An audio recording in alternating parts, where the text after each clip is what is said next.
písme sa nikde nepíše, že ak budete žiť s Bohom, budete to mať jednoduché. Aj apoštolík bol niekoľkokrát vo väzení. Dokonca samotný Ježiš, ktorý bol Boh, zomrel za nás na kríži, trpel za nás a nikde tam nie je napísané, že jeho život bol ľahký, že si prešiel rúžovou záhradou. Dívať sa vpred, tvoju lásku chcem niesť a žiť stále, čo nemožným sa zdá.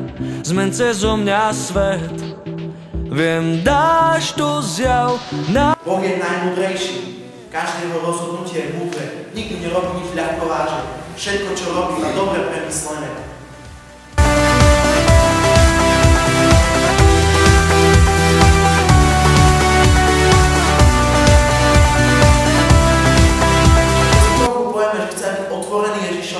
A príjmeme ho za pána svojho života, vtedy Ježiš príde a bude konať v našom živote.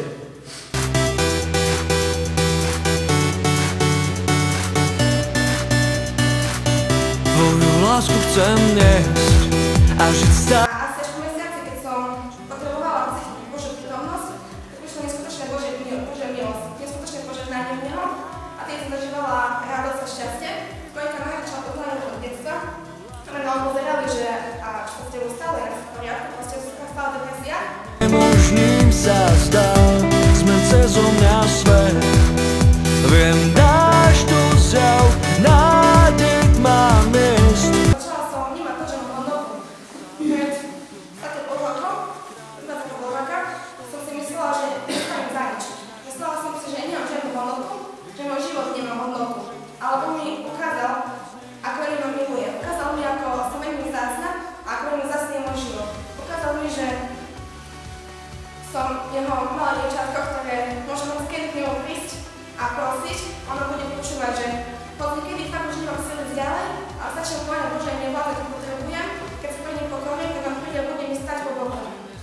Budil, našiel ma sám, král zdvihol ma z prachu mojich ciest dnes.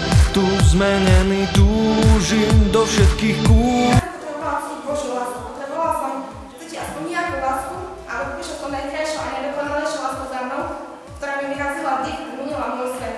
Odtedy môj život je úplne rozličný ako predtým.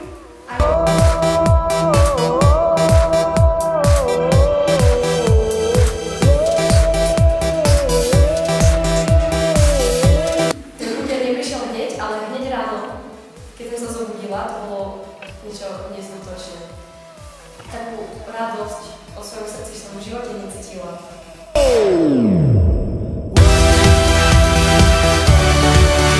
Môžem fakt cítiť, že živý Kristus je vo mne a dáva mi radosť a je to vlastne to jediné, čo potrebujem k šťastiu a on ma vedie v mojich cestách ďalej a aj keby prišlo nejaké ťažké obdobie, tak s ním to zvládnem, lebo on je skvelý, on má rada a on má rád mňa. A je to skvelé. Amen.